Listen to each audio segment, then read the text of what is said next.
इस महीने की 25 तारीख से यानी कि 25 मार्च से दिल्ली में एक बहुत ही क्रांतिकारी योजना चालू होने जा रही थी। मुख्यमंत्री घर घर राशन योजना। जैसा कि हम लोग जानते हैं कि सरकार गरीबों को राशन देती है, सस्ता राशन देती है।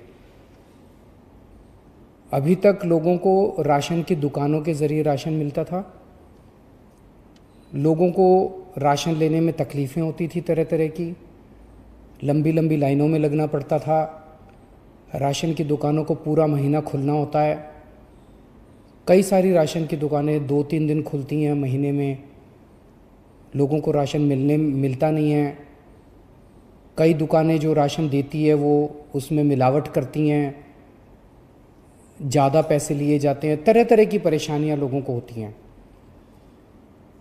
तो दिल्ली सरकार ने काफ़ी लोगों से चर्चा करने के बाद कुछ वर्ष पहले ये समाधान निकाला कि अगर हम सीधे बोरी में पैक करके जितनी गेहूं बनती है उतना आटा और जितना चावल बनता है वो अगर बोरी में पैक करके उतना हर एक आदमी के घर भिजवा दें जितना उसका बनता है, तो लोगों को लाइनों में नहीं लगना पड़ेगा। वो सारी जो अभी राशन की समस्याएं वो दूर हो जाएंगी। उस मकसद से मुख्यमंत्री घर घर राशन योजना लाई गई थी। 25 तारीख से इसको लागू होना था। कल दोपहर में केंद्र सरकार से हमारे पास एक चिट्ठी आई है कि ये राशन योजना आप लागू नहीं कर सकते। क्यों नहीं लागू कर सकते? थोड़ा सा हमें धक्का लगा वो चिट्ठी, क्योंकि 5 दिन पहले लागू होने के केंद्र सरकार ने इसको बंद किया। क्यों नहीं लागू कर सकते? तो उस चिट्ठी में ये लिखा हुआ है कि इसका नाम मुख्यमंत्री घर घर राशन योजना नहीं रखा जा सकता। उनको शायद मुख्यमंत्री शब्द से आपत्ति है। हम ये कोई अपना नाम करने के लिए नहीं कर रहे। हम ये योजना कोई अपना नाम चमकाने के लिए नहीं कर रहे। हम ये कोई क्रेडिट के लिए नहीं कर रहे। उसमें ये भी लिखा हुआ है कि चिट्ठी में ये लिखा हुआ है कि लोगों को ये लगेगा कि ये राज्य सरकार की योजना है।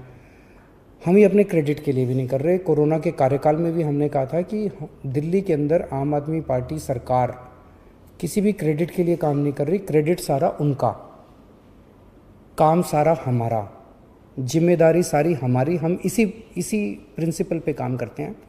तो आज सुबह मैंने अफसरों के साथ मीटिंग करी और मैंने उनको कहा कि इस योजना का नाम हटा दो। इस योजना का नाम अब इसका कोई नाम नहीं है। ये कोई योजना नहीं है, इसका कोई नाम नहीं है। जैसे पहले केंद्र सरकार से राशन आता था वो दुकानों के जरिए बढ़ता था, अब ये राशन जो है घर घर पहुंचाया जाएगा। हमें कोई नाम के अंदर नहीं पड़ना, कोई क्रेडिट के चक्कर में नहीं पड़ना, कोई मुख्यमंत्री योजना, कोई कुछ नहीं करेंगे। तो मैं समझता हूँ कि इस निर्णय के बाद अब केंद्र सरकार का जो भी आपत्तियाँ थी वो आपत्तियाँ दूर हो गई होंगी और केंद्र सरकार अब इसको आगे लागू करना हमें अलाउ करेगी। मेरे लिए राशन माफिया को दूर करके गरीबों तक राशन पहुंचाना व्यक्तिगत स्तर के ऊपर मेरे लिए बहुत ज़रूरी है, मेरे लिए बहुत इम्पॉर्टेंट है, अहमियत रखता है।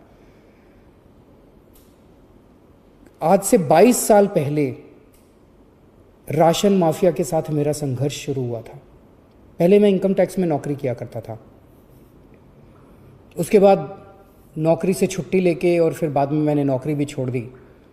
मैंने दिल्ली की गरीब बस्तियों, दिल्ली के गरीबों के साथ मैंने काम करना चालू किया। झुग्गी बस्तियों के अंदर काम करना चालू किया। दिल्ली में नंद नगरी, सुंदर नगरी, सीमापुरी की झुग्गियों के अंदर काम करना चालू किया। वहाँ झुग्गियों के अंदर जब काम करना चालू किया तो पता चला कि लोगों को राशन लेने में काफ़ी तकलीफ़ें होती हैं। उन्हीं दिनों में सूचना का अधिकार कानून आया था। सूचना का अधिकार कानून इस्तेमाल करके जब हमने सरकारी रिकॉर्ड्स निकलवाए तो पता चला कि लोगों के झूठे दस्तखत करके, लोगों के झूठे अंगूठे के निशान लगा के लोगों के नाम पे किस तरह से राशन चोरी किया जा रहा था। बहुत बड़े स्तर के ऊपर लोगों को राशन मिलता नहीं था और लोगों का राशन चोरी हो रहा था। उसके खिलाफ हम लोगों ने आवाज़ उठाई। हमने व्यवस्था परिवर्तन के खिलाफ आवाज़ उठाई। हमने गरीबों को राशन दिलवाने के लिए काफ़ी संघर्ष किया। हमारे कई कार्यकर्ताओं पे उन दिनों में और गरीब लोगों के ऊपर राशन माफिया ने अटैक भी किया, हमले भी किए, लेकिन नतीजे कुछ खास नहीं निकले। हम व्यवस्था परिवर्तन नहीं कर पाए। किस्मत से, ऊपर वाले की दया से, लोगों के प्यार और मोहब्बत से कभी हमने सोचा नहीं था, लेकिन ऐसा हुआ कि दिल्ली में हमारी सरकार बन गई और अब हमारे पास निर्णय लेने का अधिकार आ गया। तो पिछले 3-4 साल से मैं व्यक्तिगत इस पूरे स्कीम के ऊपर लगा हुआ हूँ कि किस तरह से राशन गरीबों तक, साफ सुथरा राशन, अच्छा राशन ईमानदारी से पहुँचे। और तब हमने इस योजना को, घर घर राशन पहुँचाने की योजना को 3-4 साल पहले शुरू किया था। पिछले 3-4 साल में काफ़ी तकलीफ़ें आई, काफ़ी अड़चनें आई। ये बहुत ही क्रांतिकारी योजना है। जाहिर तौर पे जो माफिया है वो बहुत स्ट्रांग माफिया है, वो बहुत ताकतवर माफिया है, उसके बड़े लिंक्स हैं, चारों तरफ उसके नेटवर्क है, वो इतनी आसानी से करने नहीं देगा। पिछले 3-4 साल से मैं मशक्क़त कर रहा हूँ इस माफिया से लड़ने की, मैं पूरी कोशिश कर रहा हूँ इस योजना को लागू कराने की। अब जबकि हमारा 20-22 साल पुराना सपना पूरा होने जा रहा था कि हम एक्चुअली लोगों के घर घर तक राशन पहुँचाने में सफल हो रहे थे, तो कल जब ये अड़चन आई तो थोड़ा सा दिल बैठ गया। लेकिन हम किसी भी तरह की अड़चन नहीं आने देंगे। केंद्र सरकार की जितनी शर्तें हैं हम सारी शर्तें मानेंगे। केंद्र सरकार जो कहेगी हम वो करेंगे। हमारा मकसद केवल और केवल जनता तक ईमानदारी से साफ़ सुथरा सस्ता राशन पहुंचाना है। अगर वो राशन पहुंच गया तो दिल को बड़ा सुकून मिलेगा और गरीबों की दुआएं मिलेंगी। उन गरीबों की दुआएं हैं जिसकी वजह से आज हमारे दिल्ली के अंदर, हम तो छोटे से लोग हैं, हमारी सरकार चल रही है। तो मैं उम्मीद करता हूं कि अब इस निर्णय के बाद कि ये कोई नई योजना नहीं है, कोई इसका नाम नहीं दिया जाएगा। परसों हम कैबिनेट मीटिंग रख रहे हैं, कैबिनेट के अंदर इस पे निर्णय लेके कैबिनेट का प्रस्ताव हम केंद्र सरकार को भेज देंगे। मैं उम्मीद करता हूं अब इसमें हमें केंद्र सरकार का पूरा सहयोग मिलेगा।